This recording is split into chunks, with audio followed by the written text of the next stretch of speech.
नमस्कार, मैं राजेश सिंह, बिहार लाइव 24 के लिए। मैं ब्यूर पंचायत के मुखिया प्रतिनिधि अरशद हुसैन खां उर्फ राजू खां से बात कर रहा हूं। इस बार फिर वो मुखिया पद के लिए प्रत्याशी बनकर उभरे हैं। इन्होंने 5 साल अपने कार्यकाल में क्या किया, क्या नहीं किया, मैं उनसे ये जानना चाहूँगा। और बहुत कुछ ये तो ये मुखिया पद के लिए लड़ने के लिए तैयार नहीं थे, लेकिन पंचायत वासियों के मैंने लाख दबाव के बावजूद फिर इस बार फिर ये लड़ने के लिए खड़े हुए हैं।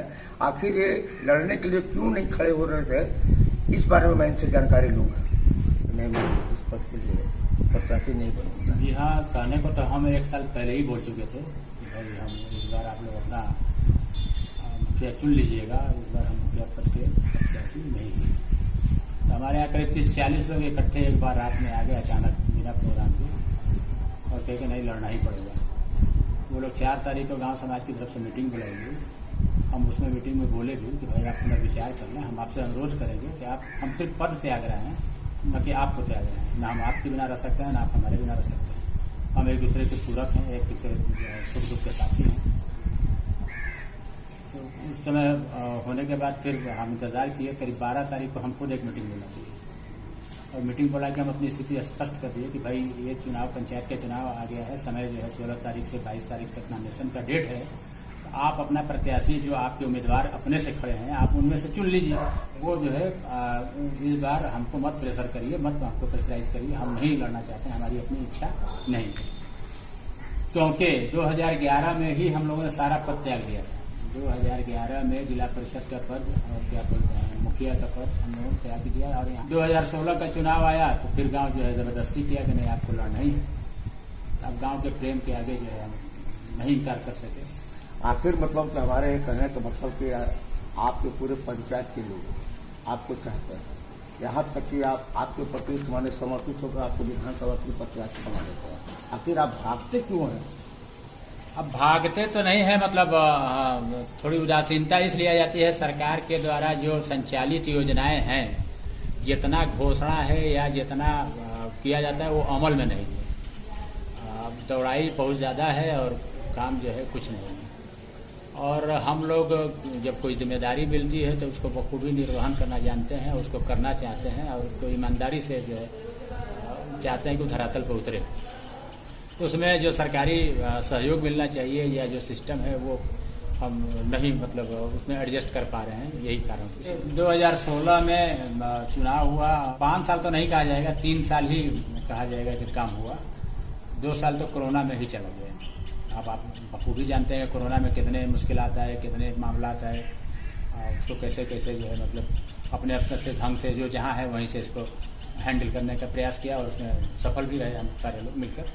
बहरहाल हम 3 साल में जो पंचायत के द्वारा जो आवंटन हुआ राशि, जो सरकार के द्वारा उपलब्ध कराई गई, नाली गली नल जल, क्या बोलते हैं आपको इंदिरा आवास या आपको वृद्धा पेंशन, जो भी सरकार की स्कीम संचालित है, और उसको हम बखूबी करने का प्रयास किए। सोचे कि मतलब जो है ईमानदारी से, मान लीजिए इंदिरा ही आवास है तो इंदिरा आवास में और जगह शिकायतें आती है कि यहाँ इतना पैसा ले लिया गया, बिचौलिए ले लिए, या आवास सहायक के द्वारा ले लिया गया।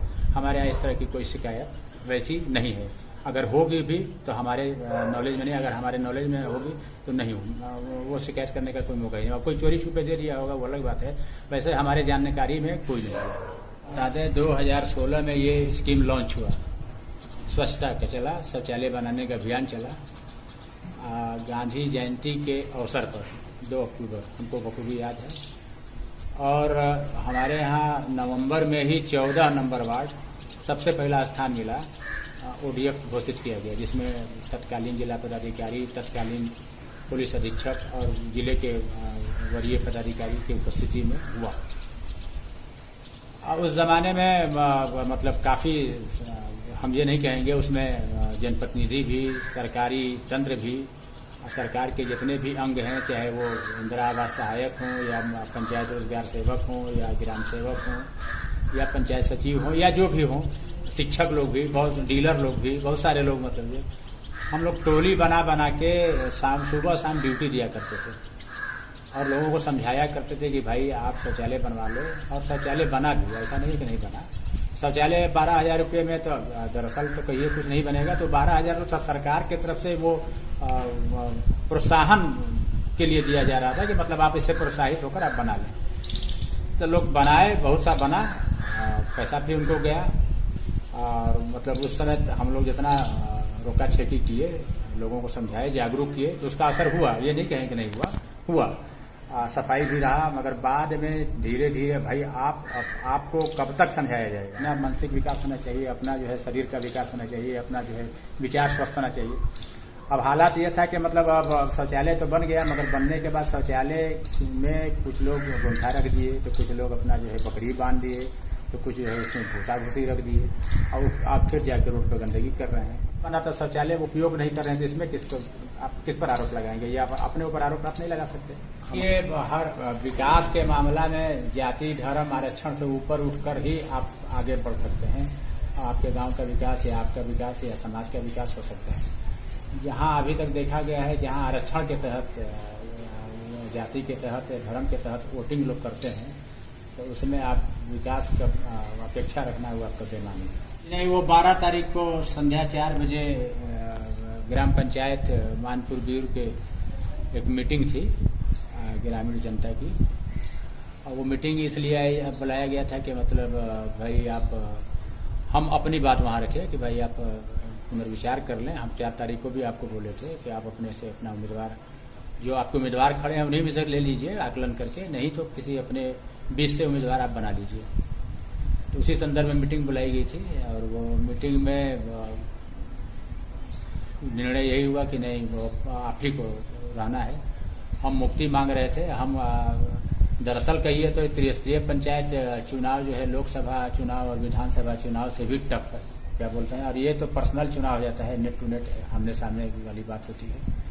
और काम करने में, सेवा करने में तो हमको मजा आता है, ऐसा नहीं है। हम कोरोना काल में भी किए, हमारे बाप दादा करते आ रहे हैं, वो हमको विरासत में मिला है। हम करने का प्रयास करते हैं, ईमानदारी से करने का प्रयास करते हैं। कोई लोभ लालच या इस तरह का कुछ नहीं है कि मतलब हमको ये करना है या उसे। हम कहे कि भाई हम तो पद सिर्फ त्याग रहे हैं, हम आपके बीच में ही रहेंगे, आपकी सेवा में ही रहेंगे, और पद आप जो है किसी और को दे दें। इसलिए कि हम 2011 में ही इस पद को हम लोग मोह भंग हो चुका था, लोग छोड़ चुके हैं। 2016 में आपके प्रेम के दबाव के आगे हम स्वीकार कर लिए। 2021 आ गया, हम चाहेंगे कि बात नहीं बनी, लोग फिर वही जिद, वही जबरदस्ती कि नहीं आप ही को रहना है। मैं धन्यवाद आपका जो मैंने मेरे साथ में इतना समय दिया।